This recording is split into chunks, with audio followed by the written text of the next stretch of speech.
Master Tavern Keeper's History of the Old World.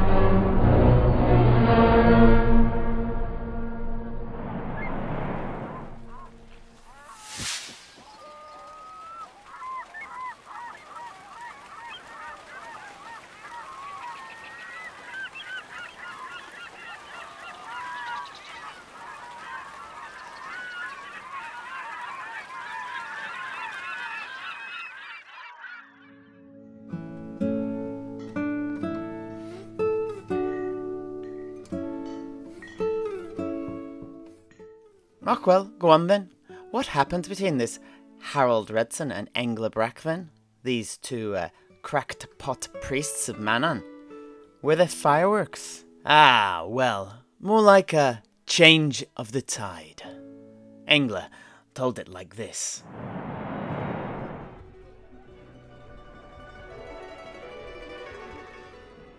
Noon, that first night on the beach went on forever.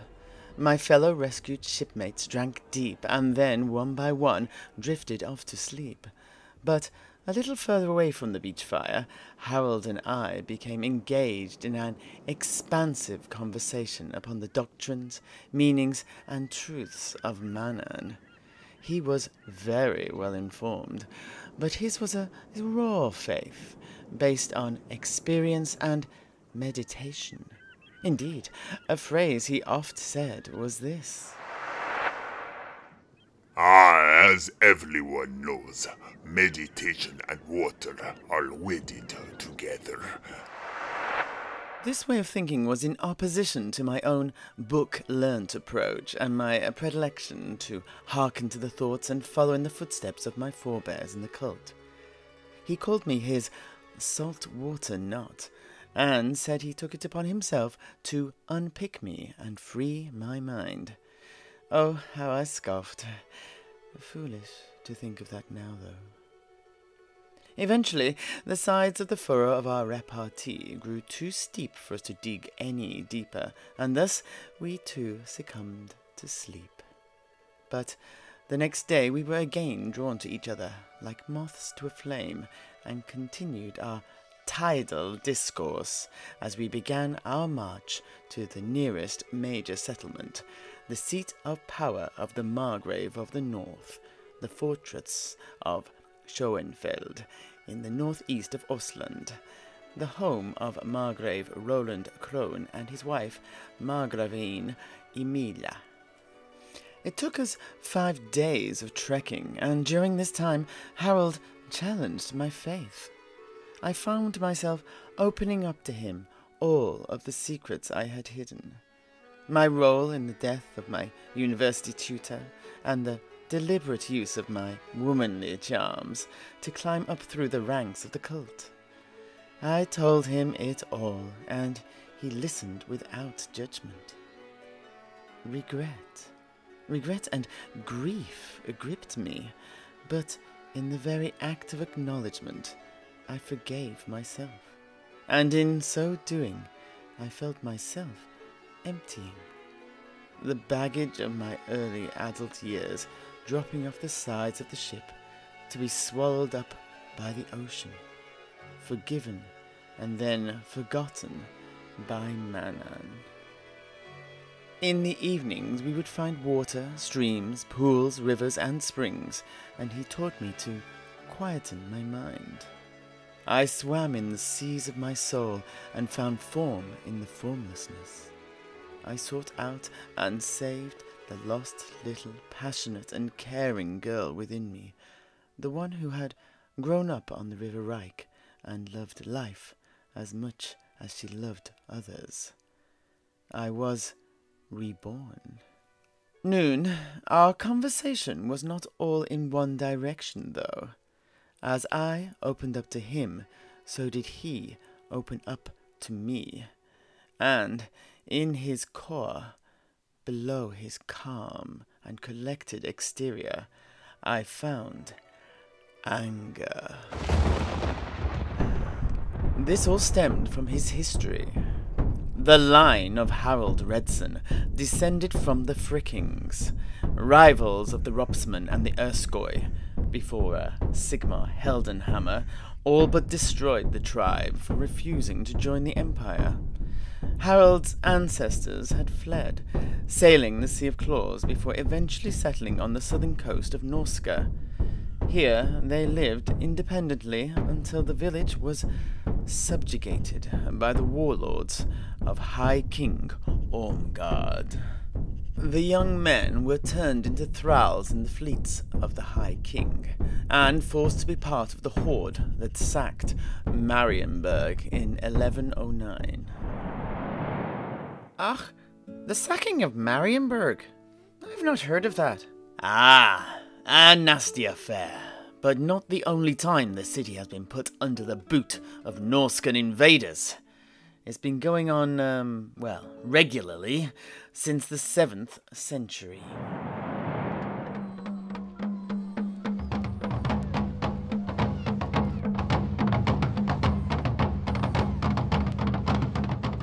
This particular attack occurred during the reign of the self-absorbed emperor, Boris Goldgather.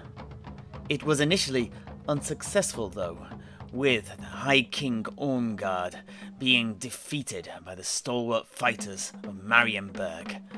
The High King was beheaded and his fleets routed and driven off.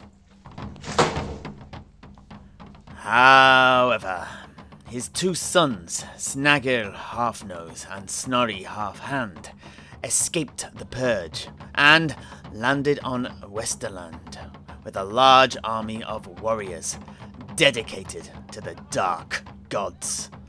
These rampaged across the lands and besieged the city of Marienburg once more, eventually taking it and putting the temple district to the torch in honor of their dark pantheon.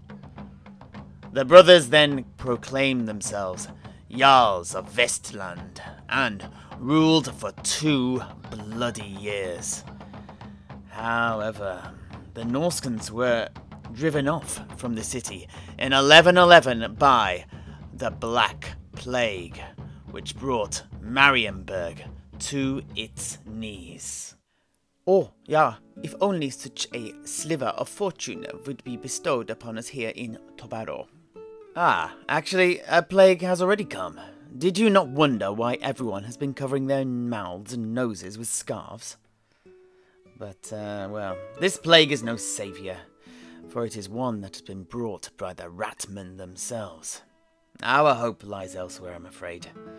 Anyway, let's get back to Engla, not dwell on such dark tidings.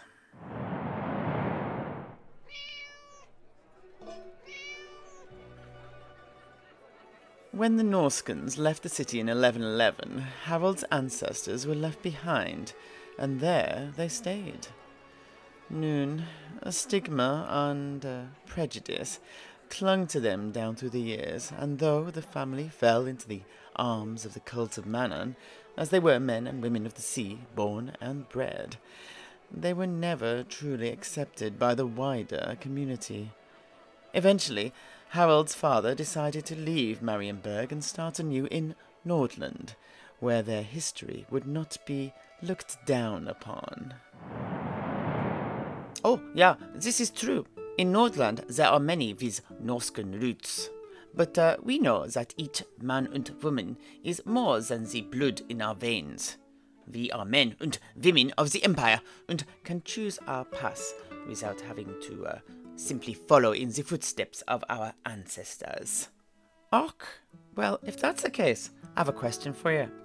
Have you encountered prejudice outside of your home province? Oh, yeah. But I find that a bit of a whack with the hilt of my sword, or even a bit of fisticuffs, soon puts a stop to that. Ah, but I'm not sure that that approach does anything to diminish the perception that the people of Nordland are but one step away from barbarity.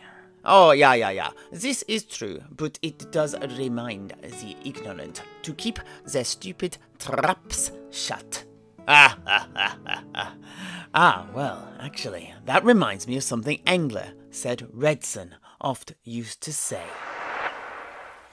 Ignorance is the parent of fear. Anyway, let's continue, eh?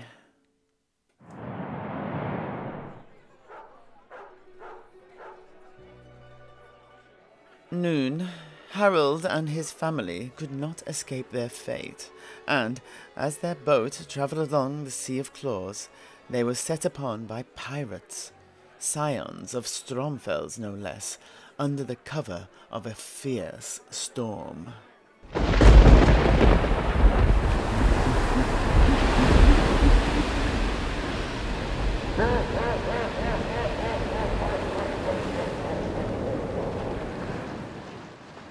Grappling hooks were hurled from the pirate ship, and the Redesson boat was dragged unto its doom.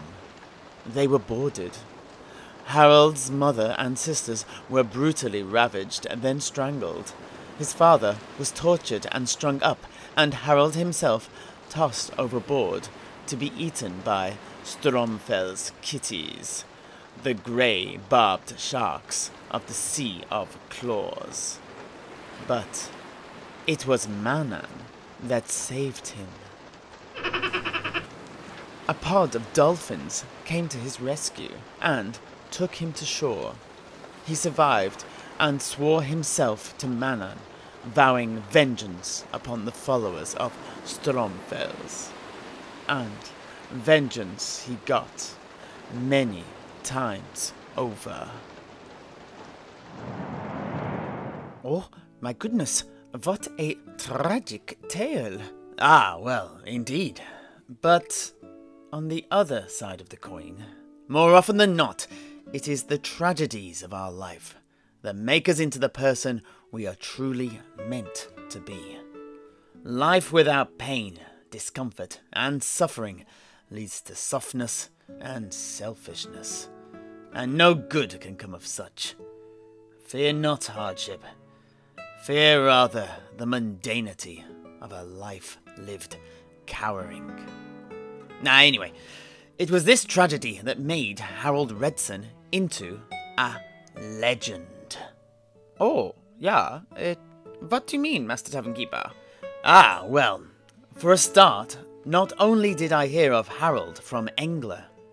When I worked on the Sea of Claws as a whaler, many were the stories told of Harald Redesson by my shipmates. For there were many times that ships hit the rocks off the coast of Ostland, and the crews were rescued by Redesson himself. I also recall an old Norscan sailor telling me how his brother, a raider no less, had beached their longship on the coast of Ostland in search of easy plunder, only to find themselves attacked by Redesson, stripped to his waist, leading a mob of angry fishermen. The man claimed his brother was lucky to have escaped with his life. And of course, there's the famous story that tells of the time Redesson strangled a shark with his bare arms and tossed the carcass at a coastal lord who had apparently been in league with Stromfels worshipping wreckers, before going on to strangle the lord as well. There are many more, but let's finish off things with what Engla had to say.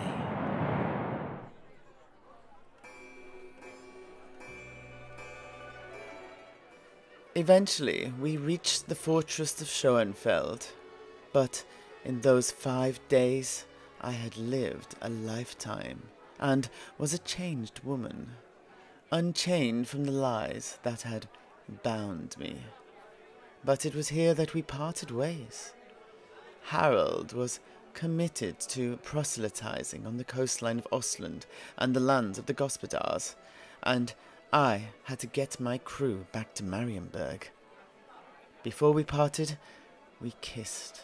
Our first and last kiss, right there in front of the gates of the fortress. He left me with these words. There is one knows not what sweet mystery about thee, whose gently awful stirrings seem to speak of a great hidden soul beneath.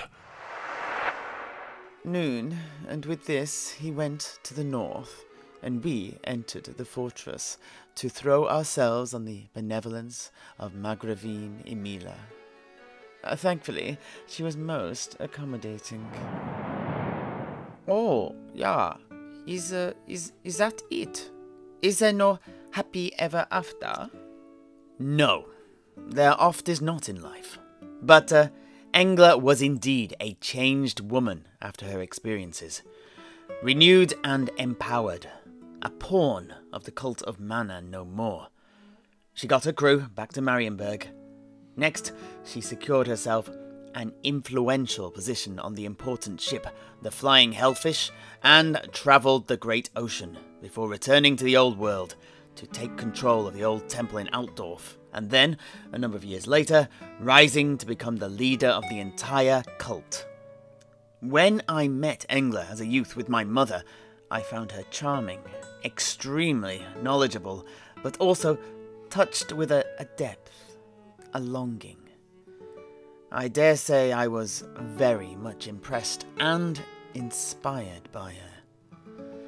Under her rule, the cult has grown in strength, and her canny mind has increased their coffers no end.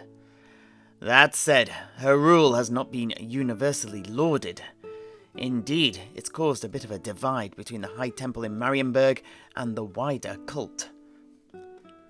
Under Engla's aegis, as with her predecessors it has to be said, the cult in Marienburg itself has further inveigled itself into mercantile affairs. So much so that many of her critics claim it is no better than a trading guild. A lot of the resentment and jealousy no doubt stems from the unequal division of wealth between the Order of the Albatross and the rest of the cult, but that said, it's not something that Engla's really addressed, not in any meaningful way. Oh, yeah, I see. But then, what about this Harald Redesson? Ah, well, from what I've heard, he still strides along the coasts of Ostland and Kislev, a firebrand, telling fiery tales of Manan and issuing dire predictions to any and all who will listen. There have been rumours of his capture by wreckers, of his death, of his escape, and of miracles that he has performed. But who knows what's true and what's not. What I do know is this. Engla still makes regular trips up to the north there, searching for him, but never once have their paths crossed again. I cannot say if this is for the best or not, though. For sometimes, the safest place for those we love is in our memories, where the predations of a cruel world can never harm them.